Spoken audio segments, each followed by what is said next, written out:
शराब के बार के सामने एक छोटा सा तालाब था। झमाझम बारिश हो रही थी और उस बारिश में पूरा भीगा हुआ एक बुजुर्ग आदमी हाथ में एक छड़ी पकड़े था, जिससे बंधा धागा तालाब के पानी में डूबा हुआ था। एक राहगीर ने उससे पूछा, क्या कर रहे हो बाबा? बुजुर्ग बोला, मछली पकड़ रहा हूँ। राहगीर बारिश में भीगे उस बुजुर्ग को देख बहुत दुखी हुआ। बोला, बाबा, मैं बार में विस्की पीने जा रहा हूँ। आओ, तुम्हें भी एक पैग पिलाता हूँ।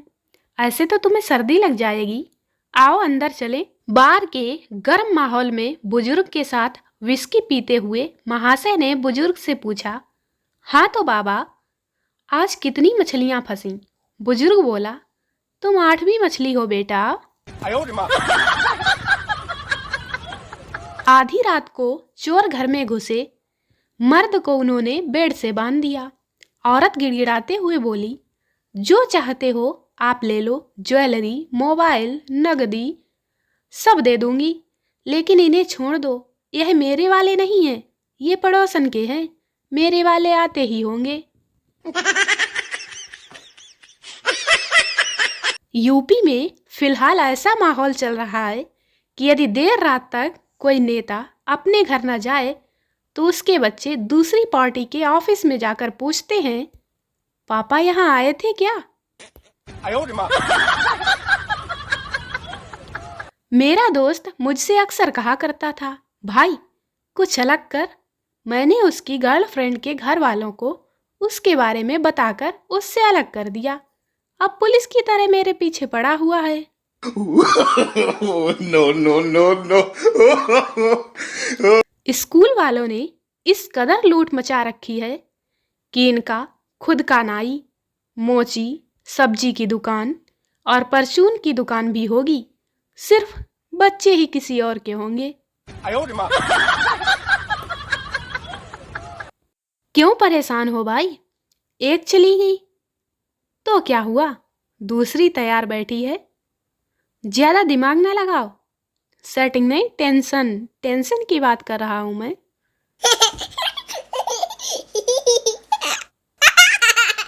सलीम प्लेन में बैठा हुआ था, तभी पास में एक खूबसूरत लड़की आकर बैठी। उसका नाम लैला था। सलीम बोला, आपकी सीट यहाँ मेरे पास नहीं हो सकती। आपकी सीट या तो आगे होगी या पीछे। Please check. लैला अपनी सीट चेक करने के लिए एयर होस्टेस को बुलाती है।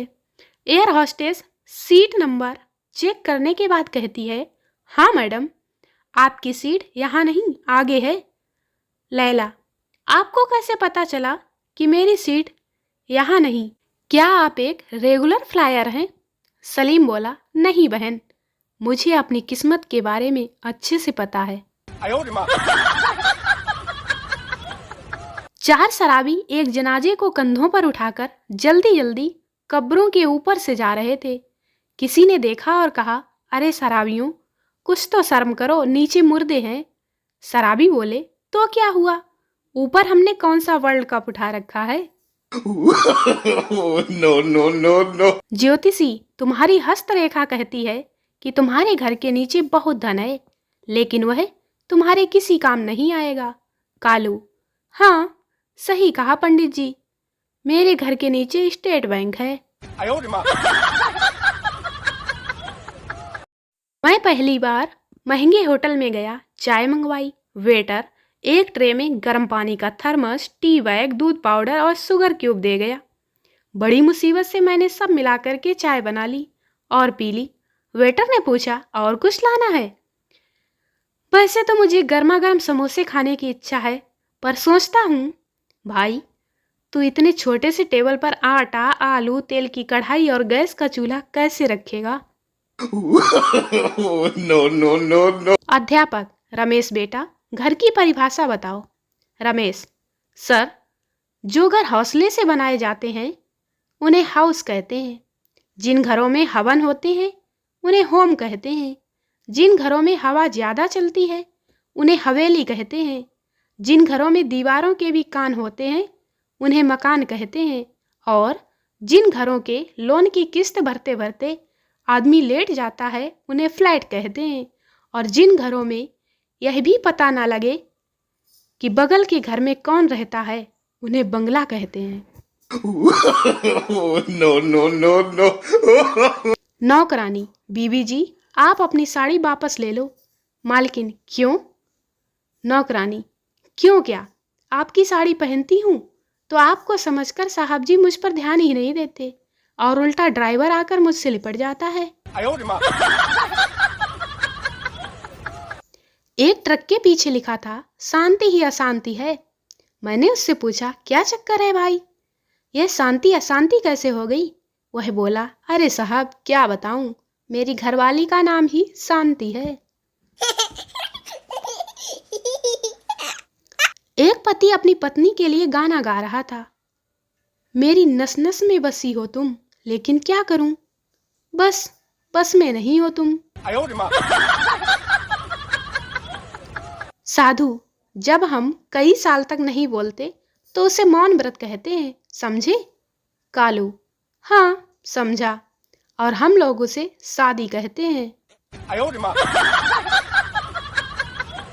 पति पत्नी एक भीड़ भरी बस में यात्रा कर रहे थे। पतिदेव एक सुंदर औरत से बस में सटकर खड़े हुए थे। स्वाभाविक रूप में यह देखकर पत्नी जल रही थी। अचानक वह सुंदर औरत घूमी और आदमी के गाल पर एक जोरदार तमाचा मारा। शर्म नहीं आती, पराई औरत को चिकोटी काटते हो? बस से उतरकर पति पत्नी को सफाई देने लगा कि उसने चिकोटी नहीं काटी थी। पत्नी अर्थपूर्ण नजरों से देखते हुए मुस्कुराकर बोली, और चिपको, चिकोटी तो मैंने काटी थी। No, no, no, no. Kalu ने नई नई दुकान खोली, लोग उधार लेने के लिए आने लगे। कालू ने अपनी दुकान पर एक बोर्ड लगवाया जिसमें लिखवाया, हिसाब बनाने के लिए मुनीम नहीं है, झगड़ा करने के लिए लड़के नहीं हैं, सुबह शाम चक्कर लगाने के लिए वाहन नहीं है, आपको रोज रोज फोन करें इतना समय नहीं है, झगड़ा करके वसूली करें हम गुंडे नहीं हैं, आपकी पेशी का इंतजार करें हम मुजरिम नहीं हैं, सामान देकर पैसा भूल जाएं हम कुबेर के रिश्तेदार भी नहीं हैं, समझे? बॉयफ्रेंड बनाने का शौक यूं ही खत्म नहीं हो गया साहब। जब भी कोई शायरी लिखना शुरू करती हूँ जोक बन ही जाता है, क्या करूं? No, no, no, no. किसी ने बताया चावल उबालकर फेस पर लगाने से गोरे हो जाते हैं, पर सत्यानाश हो उसका, ये नहीं बताया कि ठंडा करके लगाना है। No, no, no, no. वह गर्मी में भी सजा देता है, वह सर्दी में भी सजा देता है, टंकी का पानी बड़ा बेवफा होता है, हर मौसम में दगा देता है। कई पुरुषों के चरित्र प्रमाण पत्र औरतों के इनबॉक्स में गिर भी पड़े रहते हैं। No, no, no, no. एक स्टूडेंट की नई समस्या, वह फॉग परफ्यूम लगाकर एग्जाम देने गया। 3 घंटे तक मैडम उसके पास ही खड़ी रही और वह फेल हो गया। दोस्तों वीडियो को लाइक करें, शेयर करें, चैनल को सब्सक्राइब जरूर करें। मिलते हैं अगले वीडियो में, तब तक के लिए बाय बाय।